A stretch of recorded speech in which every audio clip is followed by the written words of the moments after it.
ప్రభుత్వంతో చర్చలకు సిద్ధమైంది తెలంగాణ ఆర్టీసీ జేఏసీ.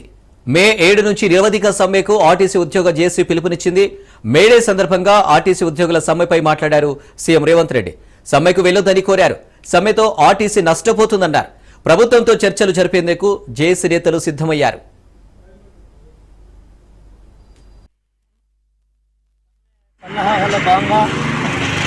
రాష్ట్రవ్యాప్తంగా అనేక డిపోలను జేఏసీ ఆధ్వర్యంలో మరి సందర్శిస్తూ వారికి ఒక భరోసా కల్పిస్తూ ఆర్టీసీ జేఏసీ ఎందుకు ఏర్పడ్డది, ఎవరి కోసం ఏర్పడ్డది, ఈ జేఏసీ మరి ఉద్యమాలు ఎవరి కోసం చేస్తున్న దాని మీద మరి అవగాహన కల్పించడానికి రాష్ట్ర వ్యాప్తంగా జేఏసీ ఆధ్వర్యంలో అన్ని డిపోలు మేము ప్రకటించడం జరుగుతాం. అందులో భాగంగా ఈరోజు హనుమంతనగర్ ఆధ్వర్యంలో మరి వికారాబాద్ జిల్లాకు మరి ఈరోజు రావడం జరిగింది. ఈరోజు మేము ఒకటే చెప్తా ఉన్నాం, కార్మికులారా మీలో ఉన్న భయాన్ని విడనాడండి.